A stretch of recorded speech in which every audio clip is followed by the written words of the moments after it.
So our standard informal Calc 1 definition of the limit is that the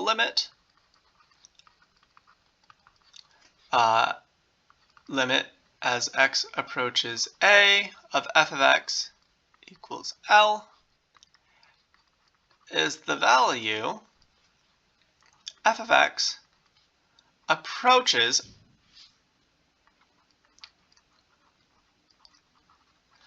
as x gets close to a. But that's not very formal. In order to kind of say this a bit more mathematically, we need to introduce a little bit more terminology.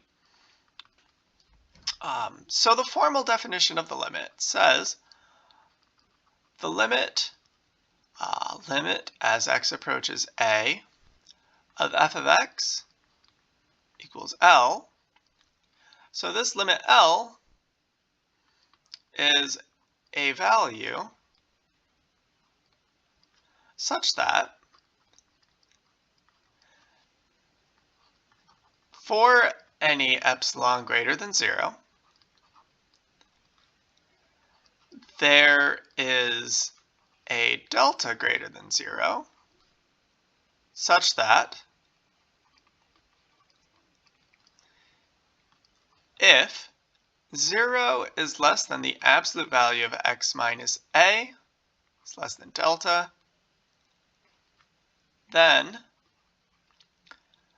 the absolute value of f of x minus L is less than epsilon. And there's a lot going on in this definition, so let's just kind of highlight what we have. Epsilon is going to represent a distance from our limit value. Why do I say that?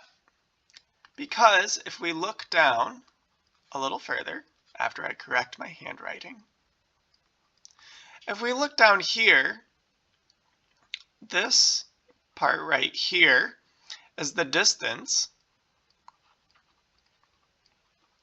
from f of x to L.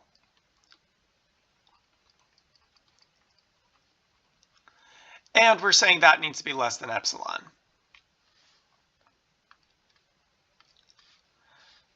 Similarly, delta represents a distance from our input A.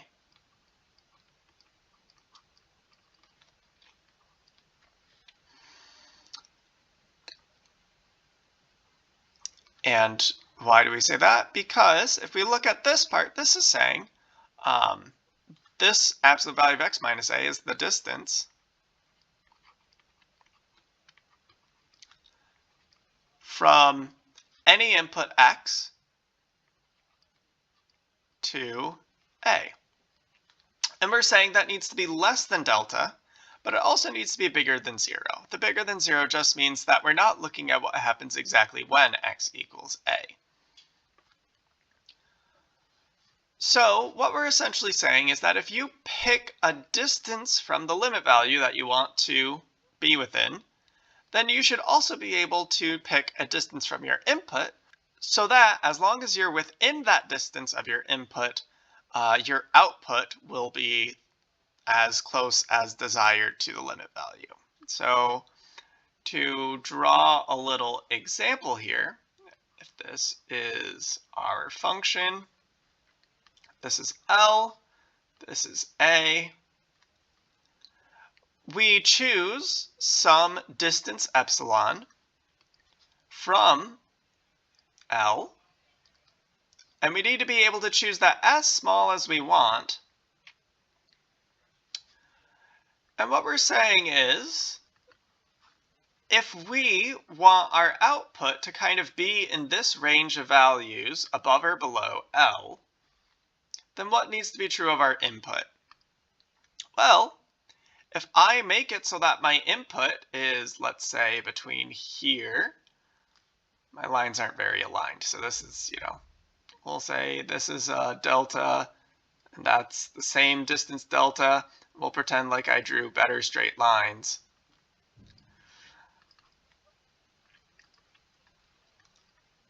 imagining that I drew my lines, better, you'd see that all of the outputs in this range are between L plus epsilon and L minus epsilon. So basically, as long as our input is as close to A as we want, or is as close to A as delta, then our outputs are close to L.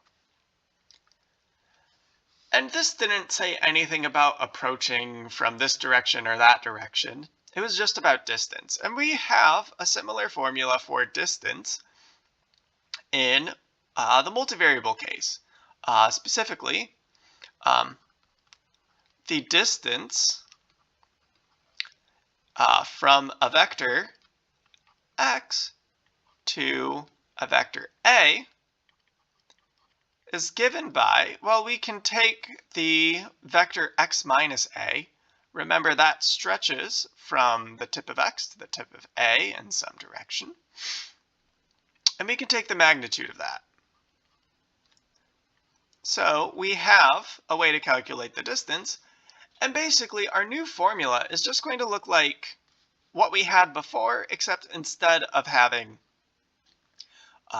just absolute value signs, we're going to have the magnitude signs. So our definition of the limit is the limit. The other difference is that we are going to have lots of vector signs because everything could be a vector.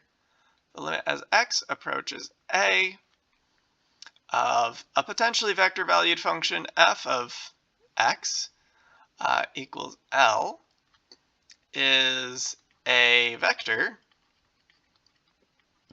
such that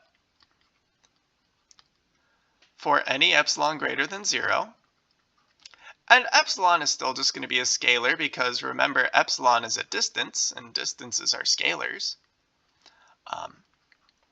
there is a delta greater than 0 such that if 0 is less than the absolute value of, the magnitude of x minus a, and that's less than delta, then the magnitude of f of x minus L is less than epsilon. So very similar to this. And what that kind of means in general is it's harder to draw pictures in multiple dimensions, so we'll just, you'll kind of bear with me. Let's say this, we'll have my inputs over here, my outputs over here. Let's say this is my output L.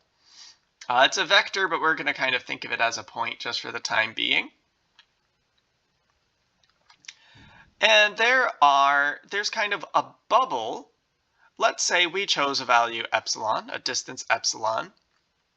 Then we're going to think of the bubble of all the values that are within epsilon of L. So I tried to do some perspective stuff there. It didn't really work out, but you can, imagine along with me. And then let's have another. So there's a whole bubble of values here. And what we want is we want to find a bubble of values around A such that as long as my input is inside the bubble of values around A, and that bubble will have a distance of delta. So we have a distance of delta there, a distance of delta there, a distance of delta there, and we'll try to make our bubble, appropriate. Something like that. As long as all of our values are inside of this bubble, or as long as our input is inside this bubble, then the output is going to land inside of this bubble. And that's kind of what we're saying with the limit definition. That's all definition stuff. How does that help us calculate limits? Well, we will not be using this definition directly. But it is kind of the definition that is behind the scenes of everything that we're doing.